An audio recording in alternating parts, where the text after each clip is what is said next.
Well, hi there, and welcome to another episode of Hey, What's Next? For as long as I can remember, I've always been a fan of analog-based audio playback and recordings. Yeah, you can do those things digitally these days, but there's just something about these older formats that I really like.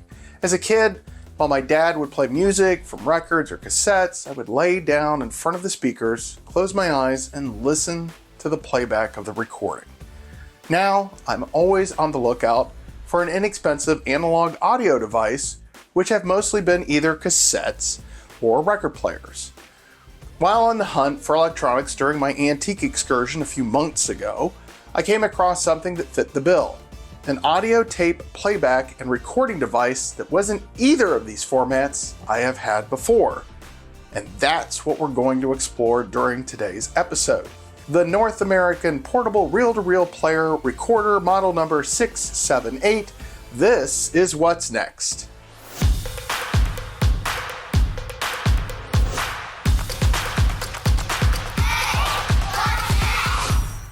As a kid, audio tape always fascinated me. That you could take sound, bring it into a device, record it on something like a cassette, or a mini micro cassette. One thing that always fascinated me was reel-to-reel. When I was in college, I had the opportunity to edit and record on reel-to-reel tape, but I've never owned one. That was until I did the Antique Finds video several months back. I think it was sometime last year. And I found the North American Solid State, running out of room here, device. Totally from the 60s. You can see the design of the device here. We have our piano keys for stop, play, record, and rewind. 6 transistor tape recorder. What was interesting is during that shopping trip, I came across 2 other devices. But the very first shop that I went to, this was the least expensive of them all. What I wanted to do is just kind of, do a retro look at this device. We're going to do a sample recording and see what it sounds like, and then take a peek inside. So let's get started.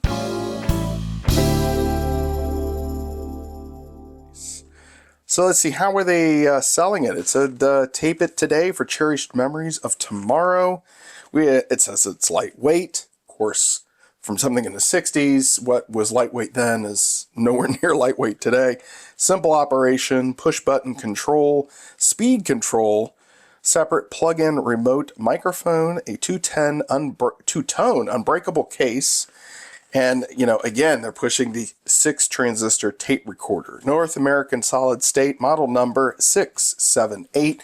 I see these on eBay going anywhere from I would say like mid 30s to around upper 70s, lower 80s.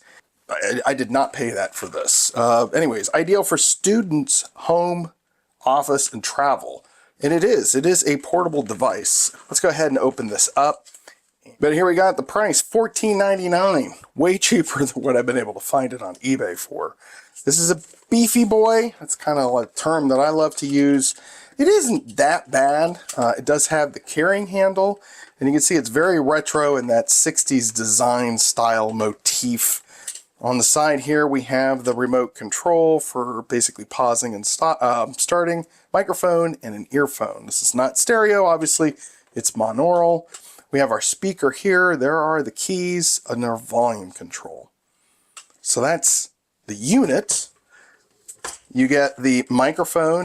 This is the headphone, and these are the old school in-the-ear headphones. And the 6 transistor tape recorder manual. We'll look at that in a second. This is what was interesting. Just some information that was just thrown in here. There's the receipt of the device. It was listed as primitive. Thought that was kind of funny. And then I found this. This kind of gives a little bit of an idea of possibly the age of the unit. From the Our Lady of Mercy in Carrollton, Ohio, October 10th, 1965. So was this from 1965? Some of the dates that I was seeing was 1968, 67. But according to this It could have been just thrown in there, but 1965. That was kind of cool. There's some additional pieces of information in here. So how to tape music, and it gives you the instructions. Looks like that there was a device that would just connect to the speaker and you would be able to record that way. This is the, I believe, the cleaning cloth that it went to, so you could clean the tape heads. And then, of course, the 1-year service certificate. I doubt that they would accept that today. All right, going back to the manual.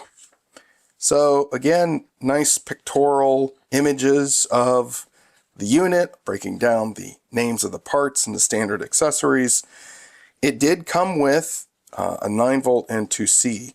I don't know if you remember, I'll show an image again, but over on this side, the right side, there was a space for those. These are the batteries we'll be using today. You have the information on inserting the batteries, setting up the tape, which we'll do, using the microphone, all of the controls. Now, what is interesting is the fact that I'm more used to newer devices where you press both the play and the record to record. That is not how this works. When you want to record, you are just going to press only the record button. One advantage of having a manual is reading through it, and for months I thought this thing was broken because it wouldn't record, but now I know.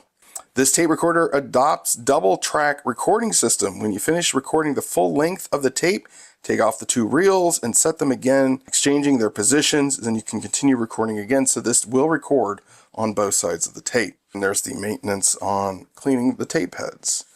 Here's some information in regards to the specifications. 6 transistors, again, takes up a 3-inch reel, about 200 feet. Runtime on that, or record time, is anywhere from about 7.5 to 9.5 minutes based on what I've timed.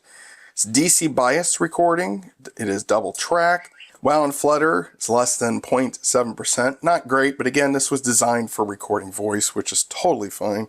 Speed control, again, it's variable. And the frequency response, 150 hertz, or in this case, cycles per second, to 6,000 cycles per second.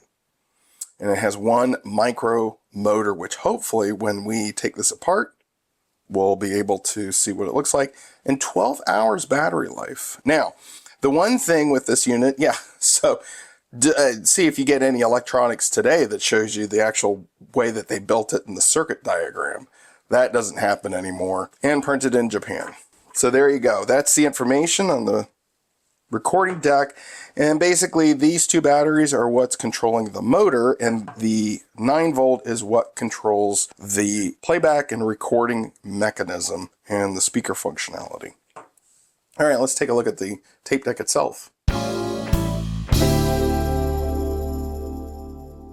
All right, so to get access to the tape itself, we're going to pop off this lid, and it just comes off like so. There's a little bit of a lip here, which then connects up to the back here where you can see the hole. Were these the original reels? I don't know. It does say made in Japan, and these are in excellent shape. Some scuffs, not too bad. This take-up reel has got kind of a rubberized feel to it, and I believe this motor, it's just a friction motor that goes up against this and rotates this around to take up the tape itself.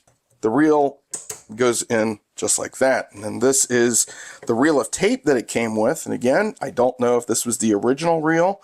You got a side 1, side 2, and it does have a leader on it. If I was to put this on, thread it up, you basically just take the tape through there like that.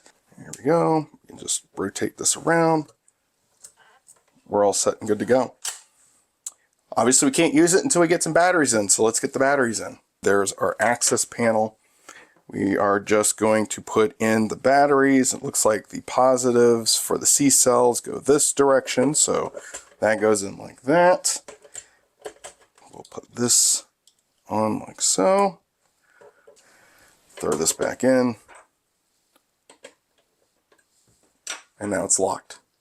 Now I know that there are units much smaller than this, but it does kind of look a little bit like a SPY device that you would have, like maybe under a book or something, or a plant.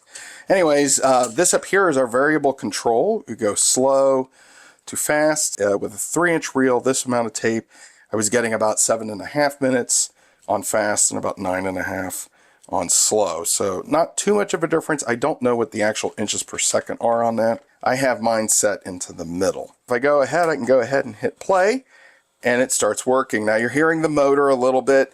That's to be expected. This thing is 60 years old, so this thing still works. It's amazing. Let's go ahead and we're going to plug in our microphone. This is not the standard jack that you would normally have with headphones. I don't know what size that is, but anyways, it goes into the side here, and we will undo the twist tie. Yes, I added the twist tie. That didn't come with it. All right, and then this is our microphone. You have the pause. Basically, it says on and off. It's in the on position right now. So if I was to play this, I could throw it into the off position, and it shuts the mechanism down. Again, if I put it back into play, and then there you go. It starts back up. All right, so we're going to have the microphone in the view. First, hit record. We're going to let it go through a little bit. This is the North American solid state 6 transistor tape recorder, model number N678. And there's our recording. So let's see what that sounds like. I'm going to hit stop, rewind, hit play, turn up the volume.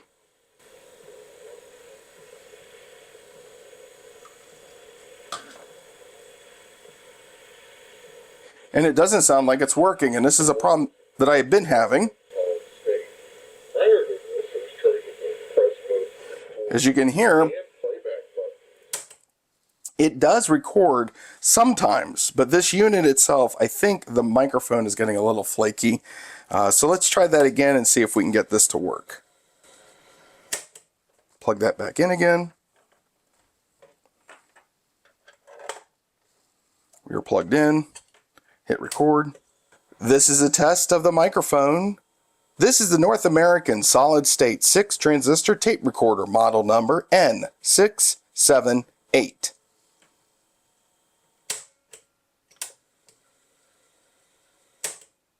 Test of the microphone. This is the North American solid state 6 transistor tape recorder, model number N678. That is, honestly, I don't care what you think. Older technology, the mechanical mechanism of storing sound on a tape that is coated with a metal surface that rearranges the particles to create a sound wave. I love that. You can see the reel-to-reel working. Come on, that's just too cool. Let's do that one more time because I'm just having a lot of fun with this. Let's rewind it again. And we're going to record.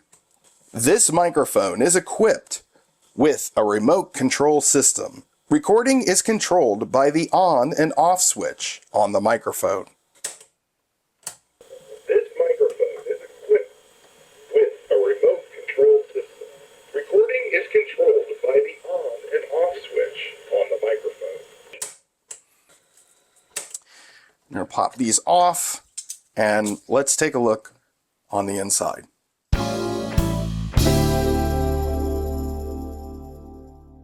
Turn this over. The very first thing we're going to do is let's get rid of the batteries. Now I do know that this little pad here is starting to fall apart. I need to find something to replace that with. That shouldn't be too hard to find.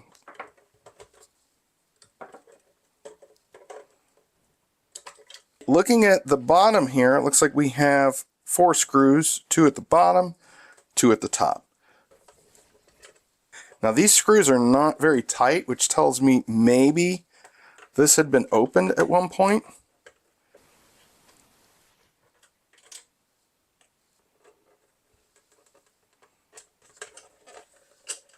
Yeah, that screw does not want to come out. There is the micro motor, which is kind of funny that they call that a micro motor, but that's pretty large compared to the motors that we have today. And then we have our circuit board, which it looks like in order to get this out, we have a couple, looks like bolts. We can take the speaker out there. There's the controls for the buttons. There is the inputs here. It's too bad that we can't take this off because you can kind of see there's the transistors. And look at the old PCB board here. That's kind of interesting. I love the look of that. That is cool. Again, this thing is working. I'm not going to spend too much time trying to take this thing apart, but I wanted to at least give you the opportunity to see what this looks like from the inside. This, interesting, if we press the buttons, so that must be for the record. No, that's the reverse. That is play. And then here's the record, and there is the spring mechanism for the magnetic, or the head itself. Let's take a look at that too. If we flip this, I'll put this back on temporarily.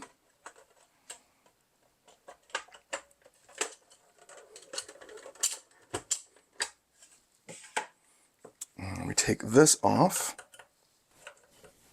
That comes out. And then there is the magnetic head, or the erase head. So that flops into place and erases the tape. And then there's your head, but it's so hard to see that. And so when you're pressing record, you can see that this erase head comes up. And actually, it's just a magnet. And then there's your play and your rewind. And you can kind of see when I go to play, go to rewind, you notice that this disengages. So we'll look at that. If I hit stop, you see how that goes against the head, or the rubber here, and then that's how it controls the take-up reel. I love this thing. This is cool. For $15, it's great to just play around with it. Now that I know that this thing records, because again, you can't hit both play and record at the same time, which is what I'm used to. It's just record, and even then it's a little flaky, but to be honest, it's a fun piece. Let's take it back to the studio for my final thoughts. I'll be honest, this wasn't the reel-to-reel tape deck I was looking for. It would be more of a stereo component unit, like something I have on the screen now, but for $15 US, I couldn't pass it up. Am I saying you should run out and look for one of these devices? No. There are better ways to record audio, both digitally and analog. I just found this interesting and thought I'd share it with you all today. I plan to find other uses for it related to upcoming projects, so subscribe to the channel and click that bell notification icon to be notified for those future shenanigans. Well, that's a wrap for today's episode. Thanks for watching. If you like this content, please take a moment to give me a thumbs up and share this episode with others. In the meantime, feel free to watch one of my other videos on the screen. And until next time, I'll see you again for another episode